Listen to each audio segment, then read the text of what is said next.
In the early light of morning, the city streets were already alive with motion, but no one noticed the boy.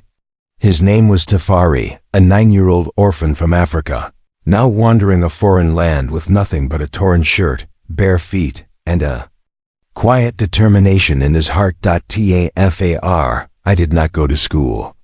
He did not have a bed or a home. He did not know what breakfast tasted like. While others hurried past in suits and coats, he bent down beside overflowing trash bins and searched for cans. Not because he wanted to, but because he had to. Each can meant coins, and coins meant bread. He held a small plastic bag in one hand. It rattled with dents and dust from the aluminum he had already found. His eyes, deep and brown, looked far older than his years. His ribs showed through his shirt. His back ached. But still, he searched. Behind him, people passed. Cars moved. Shops opened. But no one stopped. Not even to ask who he was or where his parents were, because Tafari had no one. His mother had passed in the refugee camp. His father had never been found. A charity had brought him to America years ago, but when funding ran out, so did his place to stay. Still, he did not cry. Every step he took was slow, careful. His stomach growled, but he ignored it. He had learned long ago that hunger was like a voice you could silence with hope. And hope for him looked like a half-eaten sandwich someone might throw away, or an unopened bottle of water forgotten on a bench far above the street. Behind the tinted glass of a black car, an old man sat in silence. His name was Mr. Emerson Wade, one of the richest men in the city.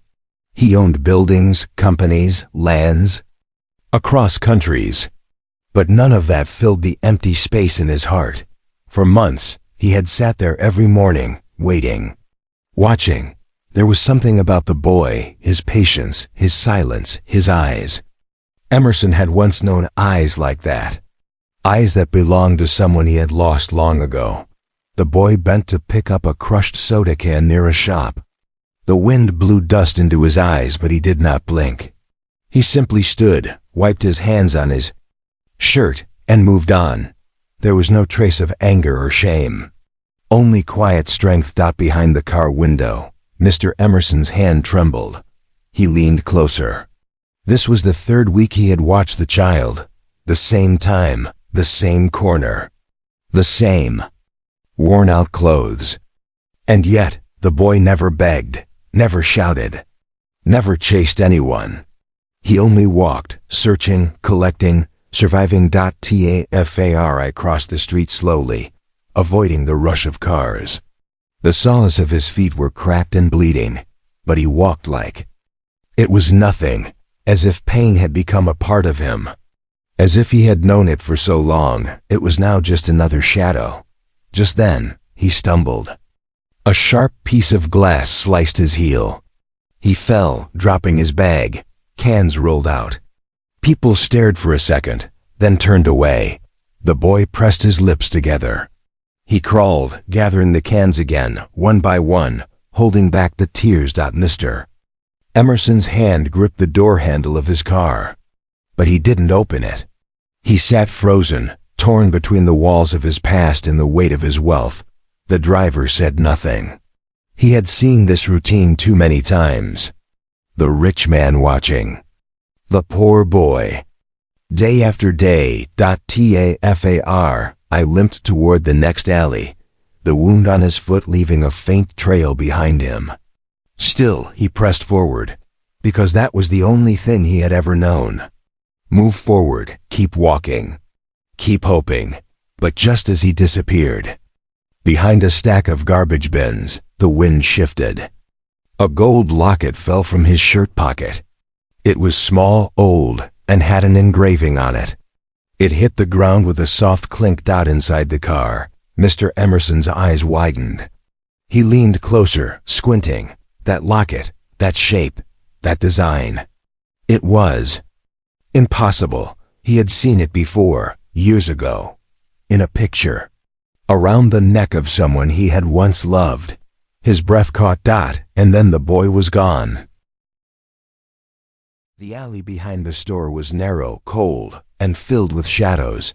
Tafari crouched low, hiding from the morning rush. His foot throbbed with pain, but he had no time to care. He took a broken shoelace from his pocket and tied it tightly around the wound. The blood soaked through, but it stopped the bleeding just enough. He reached for his bag of cans, now half full, and checked for the few coins in his pocket. Not enough for bread. Maybe enough for a bruised apple.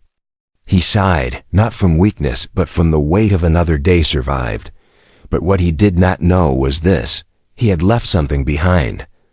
The small gold locket lay on the sidewalk, catching a brief shimmer of light before being covered in dust by a passing foot. It was easy to miss, but not for the man still watching from inside the black car. Mr. Emerson Wade sat motionless. He stared at the spot where the boy had fallen, at the place where the locket now lay. Something in him, something buried for years, began to stir. He opened the door slowly and stepped out, ignoring the stares of those around him. The sidewalk was noisy, full of people rushing, but his eyes were locked on the dust, on the shape, on the glint of gold. He knelt down and picked it up. His fingers trembled as he turned it over. The engraving was faded but still visible. A name, a date. His breath caught. Years ago, he had given a locket just like this to someone he loved more than life. A woman with deep brown eyes. A refugee from Africa. A woman who had carried his child. A woman who had vanished during a war, never to be found. Inside the locket, the tiny picture was stained and worn. But he knew that face. His heart, long cold, began to burn. Back in the alley, Tafari rose slowly and limped down another block. He had grown used to the pain, used to being invisible. The sky above was turning gray, a sign that rain was coming. He looked up once, then pulled his shirt tighter. In a corner, he stopped. In the window of a bakery, he saw a piece of bread. Golden, warm, soft. His stomach ached at the sight. He counted his coins. Again, still not enough. So he walked on. Mr. Emerson, still holding the locket, stepped back into his car. His face was pale, his voice barely a whisper. He told the driver to follow the boy, slowly, from a distance. For the first time in many years, he had a reason to move. He needed to know who that child was. He needed to know where he slept. He needed to know if what he feared and hoped could be true. Tafari crossed another street and turned into a forgotten alley behind an old warehouse. There, among torn boxes and rusted metal, was his shelter. A piece of cardboard, a bucket of water, a blanket he had found in the trash, and next to it, a small photo of a woman, his mother. He sat down, pressing his back against the wall. His foot burned, his lips were dry, but he did not cry. Instead, he reached for the locket that should have been in his pocket. It was gone. He froze. He searched the ground, his bag, his shirt. Panic rose in his chest. That locket was all he had left of her, of his mother. It was the only thing that made him feel close to her. The only thing that proved he once belonged to someone. And now it was gone. Far behind. The car parked a few blocks away. Mr. Emerson looked through the window. He saw the boy sitting alone. Head down, shoulders trembling. He did not know what the boy was feeling, but something told him he had just broken, the same way he once broke. And in that silent moment, two lives, one shattered by wealth, the other by poverty, moved closer without knowing, closer to a truth neither of them was ready for. Rain began to fall, slow and soft, like a whisper from the sky. The city lights flickered in the puddles as darkness settled over the streets. In the forgotten alley, Tafari curled beneath his damp blanket, shivering. His stomach twisted with hunger, but it was nothing compared to the hole left in his heart. The locket was gone. He could still feel the shape of it against his skin, even though it wasn't there. It had been with him since he could remember. He did not know where it came from, only that his mother had given it to him before she disappeared. It was the only thing he had carried across oceans and borders, through shelters and streets. Now, even that was lost. He buried his face into his arms and lay silent as the rain soaked through the blanket. Just beyond the alley, hidden behind a row of parked cars, Mr. Emerson stood alone with the locket in his hand. The driver had gone. The street was quiet. Only the sound of distant thunder remained. He watched the boy. There was a weight pressing on his chest. He remembered the letter, the call he had ignored, the plane ticket he never used. All the years he spent chasing money while a woman he had once loved gave birth to a child alone, far from his reach. He closed his eyes. The locket was real. The name inside was real. The face. It could not be coincidence. The boy was his blood. But he could not walk up to him, not yet. Not when he looked so broken, so fragile. Mr. Emerson knew what that kind of pain did to a soul. He had lived with it for decades. So instead, he stood there and watched. And waited. The next morning, Tafari woke to the cold sting of hunger. His body ached. His foot was swollen and stiff. He pulled the blanket aside and sat up slowly, ignoring the pain. He had no time to rest. The city did not wait for children like him. He limped toward the street again, dragging his bag of cans, though it felt heavier than before. And from the corner, Mr. Emerson watched him leave. But this time, he did more than just watch. He followed. Street after street, block after block, through market crowds and empty alleys, he followed the boy. He saw how people looked at him, or rather, how they didn't. How the boy blended into the noise, invisible to everyone, but him. At a trash bin behind a fast food shop, Tafari reached in and pulled out a crushed soda can. Then another, then a torn paper bag with some cold fries. He sniffed them, then ate them slowly. Mr. Emerson stepped back behind a pole, his hands shaking. This was not a scene from a movie. This was real. His grandson was eating garbage, sleeping on wet concrete, limping with an infected foot. And all the while, he was out there, living in a mansion, eating from golden plates, his heart twisted, but he still didn't speak. He needed more time. Tafari walked again, this time to a recycling center hidden behind a chain-link fence. He handed in his bag of cans and received a few coins. Then he limped to a small grocery store and bought a bottle of water and a bruised banana. That was his breakfast. By evening, he returned to the alley. The sky turned orange, then purple, then black. The city never rested, but Tafari did. He lay down beneath the same blanket. Same wall, same loneliness. But what he didn't know was this: he was no longer alone. Because just across the alley, Mr. Emerson had left something behind. A small cardboard box. Inside it, a clean blanket, a pair of shoes, and a sandwich. Tafari saw it the next morning. He looked around, confused. His eyes scanned the corners, the rooftops, the shadows. But there was no one.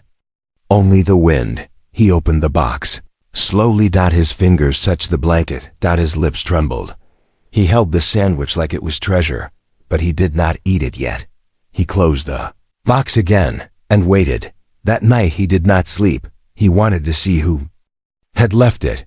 He wanted to know if someone had finally seen him. And deep in the shadows, behind the dumpsters, Mr. Emerson stood with tears in his eyes. The boy had found the box, but not the man. Not yet. Tafari sat still all night, his back against the brick wall, the cardboard box resting gently beside him. His eyes fought sleep, but his heart kept him awake. For the first time in many months, someone had noticed him. Someone had left him something. Not as trash, but as a gift. The clean blanket was soft. The shoes were new. The sandwich was fresh. He didn't know what to feel. No one had ever given him anything without wanting something in return. Not in the camps. Not in the shelters. Not on these streets. He waited for a face to appear, for a hand to reach out, for a name, but the night passed quietly, and the morning came with no answers. Still limping, he walked with the box in his arms and the blanket folded over his shoulder. He didn't eat the sandwich, he didn't wear the shoes. He didn't want to believe it yet. Maybe it was a mistake. Maybe someone had dropped it and would come back. From the rooftop across the alley, Mr. Emerson watched in silence. The locket still rested in his coat pocket, close to his chest. He had returned before sunrise, climbing the old fire escape just to see the boy's reaction from above. And what he saw broke his heart. The child didn't eat, didn't celebrate, didn't smile.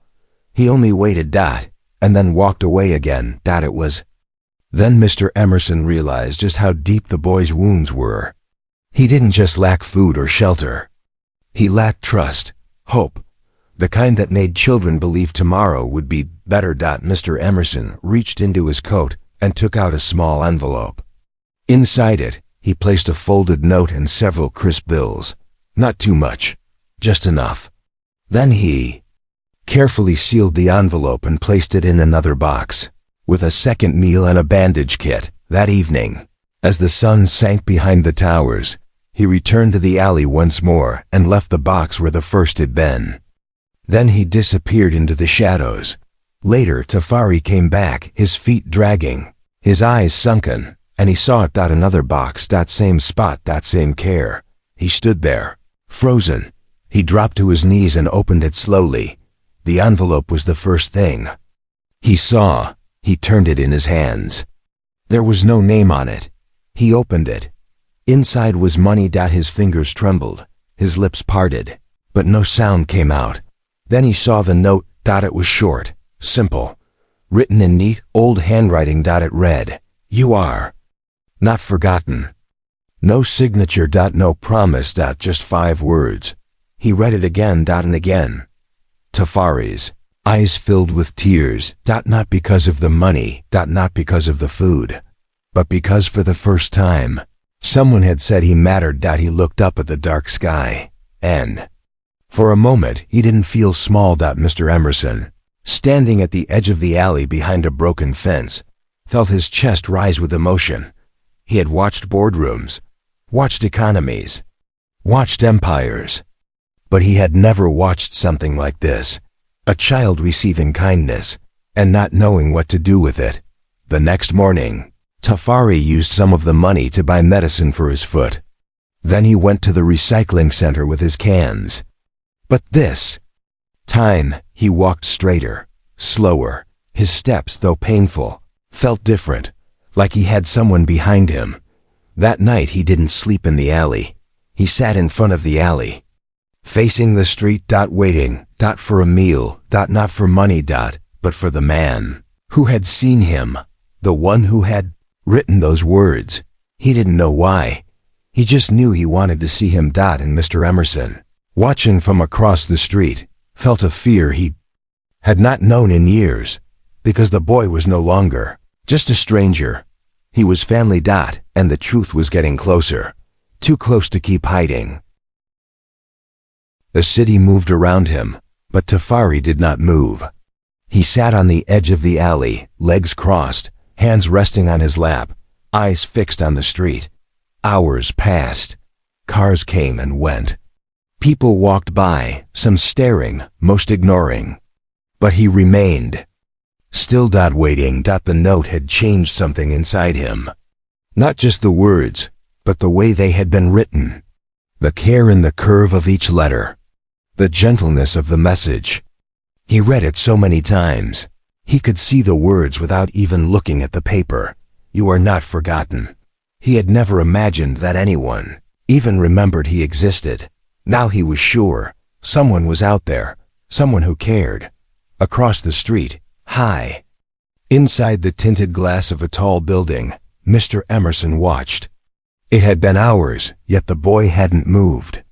He had gone to his office not to work, but to see the child from above.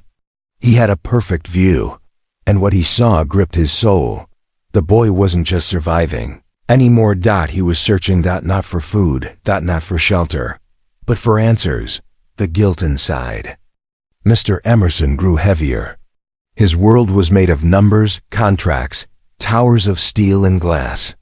But this child, this boy from a woman he once loved, had nothing. And still, he sat with dignity, with courage far beyond his years. Emerson knew he couldn't wait much longer. He left the building quietly and entered his car. As it pulled away, he looked back once more. Tafari's eyes followed the movement, unknowing, leaning his gaze through layers of glass. A flicker of recognition passed between them. It was brief, but something stirred. Mr. Emerson gripped the locket. In his coat pocket, the past was no longer in the past. He gave a soft order to the driver and leaned back in silence. His decision had been made. The next evening, the boy returned again to his usual spot, but this time, a black car was already waiting at the corner. Tafari stopped. He recognized it. He had seen it before. He felt it deep in his chest. He approached. Slowly, his heart pounding, but before he could reach it, the car drove away. On the sidewalk where it had waited, he found another box. Inside was no food. No money. Only the locket. His locket. He gasped. His hands shook as he lifted it. He opened it. Photo of his mother was still inside. And beside it, a second photo. Faded, worn, a man. Much younger. Standing beside her. Tafar, I had never seen this photo before. His mother was smiling, and the man beside her had eyes like his. He stared at the photo. He looked down the street. He clutched the locket to his chest. And suddenly, his world felt different. Someone out there knew his mother. Someone had the other half of his story. Behind a row of parked cars, Mr. Emerson remained hidden. He couldn't bring himself to step forward just yet. But he saw the boy's hands, saw the way they trembled, saw the way he stared at the photo. It was time. Time to uncover everything. Time to tell the truth. But as he turned to leave, something else happened. A van pulled up beside the alley. 3 older boys stepped out. Street kids. Rough. Hungry. Looking for someone. Smaller. Weaker. Tafar. I looked up. Their eyes met. And in that moment, his fear returned. He tried to run, but they were faster. One grabbed the box. Another shoved him to the ground. The third laughed as he pulled the locket from his hand. Tafari screamed silently, crawling after them. But they were gone in seconds, back into the night, and he was left, bleeding again. But this time, not from his body, from his soul. Behind the cars, Mr. Emerson stepped forward too late. His voice caught in his throat, and the boy, lying alone once more, reached out toward the darkness, for something, for someone, for anyone. The streetlights flickered above as Tafari lay curled against the cold pavement, his hands empty, his heart hollow. The locket was gone again. But this time, it had been ripped from his hands, not lost by accident. His only connection to his mother, to his past, to whatever hope he had left. Gone. And no one came to help. No one shouted. No one chased the boys. No one stopped. The sound of their laughter still echoed in the alley long after their shadows had disappeared. Tafar, I did not cry. There were no more tears left in him. He stared blankly at the dark sky, the taste of blood and dust in his mouth. The memory of that photo burned into his mind. He didn't know who the man in the picture was, but he had seen those eyes before. Every morning, in the mirror of a broken car window, he used to fix his shirt. Now it was all gone. The box, the note, the locket, even the thin string of hope he had been holding onto had snapped. On the other side of the street, Mr. Emerson stood, frozen, his hands clenched, his chest pounding. He had watched it all, too far to stop it, too afraid to speak. His silence had become a chain, a wall between him and the truth, and now it had cost the boy everything. He stepped forward, but then stopped again. He couldn't move. He had built his life behind doors and glass, behind money and control. And now, when it mattered most, he was paralyzed by fear. Fear of being too late. Fear of not being accepted. Fear of his own guilt. He turned away, for the first time in decades. His hands trembled not from age, but from sorrow. But even as he walked away, a part of him remained behind, watching, burning, across the city. Tafari limped through the night. He didn't return to the alley. He didn't sleep. He walked with no destination, no purpose. His feet led him to places he had never been. Empty parks, abandoned buildings, quiet corners of the city where even stray dogs wouldn't go. He stopped beside a fountain that no longer worked, and there, he collapsed. The photo had been in the locket. Now, it was gone too. The man's face, so familiar, so haunting, faded in his memory as sleep pulled him down into the cold stone. At dawn, a woman found him lying there. She worked in the nearby cafe and had seen him before, collecting cans. She wrapped him in her apron and called for help. An ambulance came. The sirens whispered through the air. People gathered for a moment, curious, then drifted away. Tafari didn't wake. His body was exhausted. His heart had surrendered. Mr. Emerson arrived just as the stretcher was being lifted. He stood in the shadows once more, eyes wide, breath frozen. He watched the boy being carried away, and something inside him cracked. This was not just charity. Not just guilt. This was blood. This was his grandson. He could not lose him. Not like before. Not again. He climbed into his car and gave the order without hesitation. Follow the ambulance. He sat in silence, gripping the edge of his seat, staring out the window as the city passed by in a blur of glass and noise. He had waited too long. And now, everything could slip away again.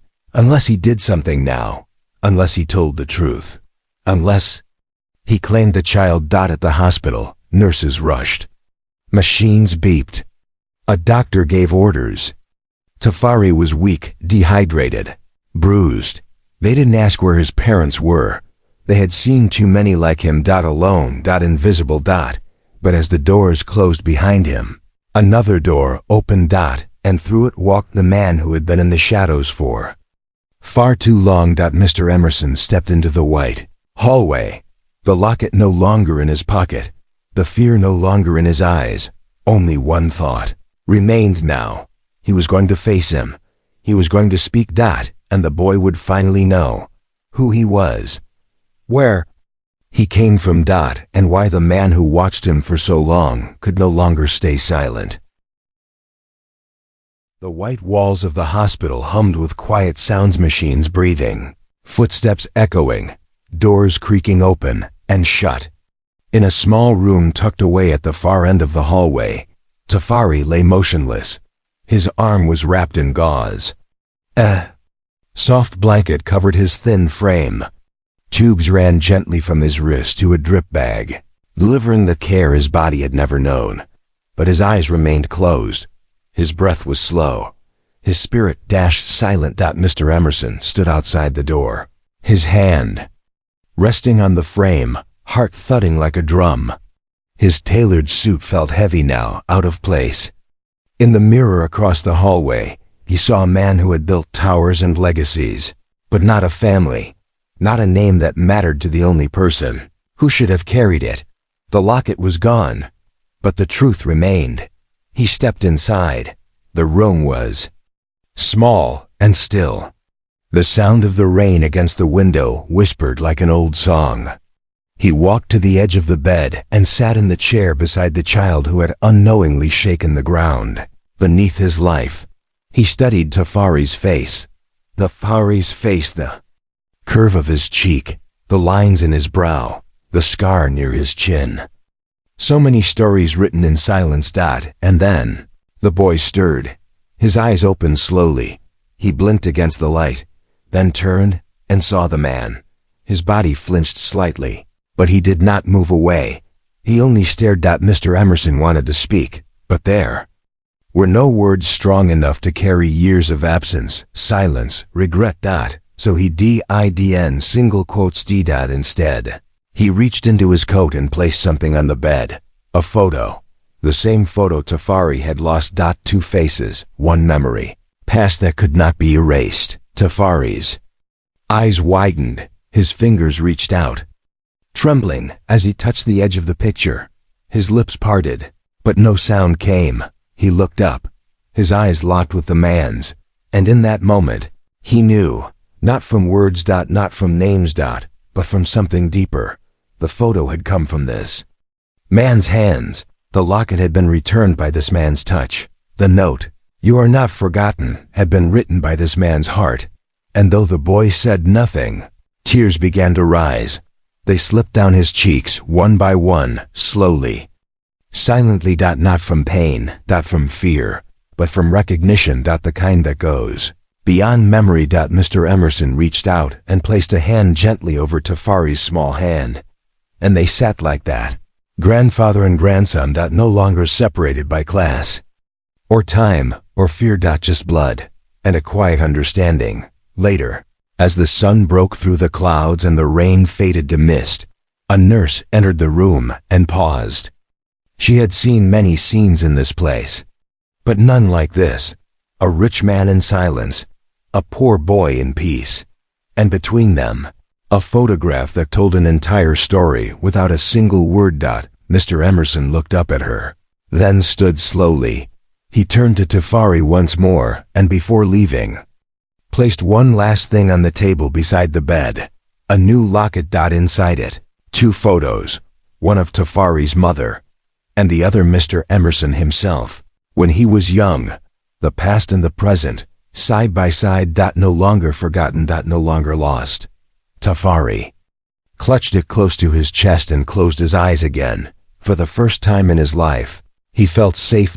And far beyond the hospital walls, the city moved as it always did. But one life had changed. One story had turned, from loneliness to family, from silence to love. And all, because one man had chosen to stop watching and finally come home.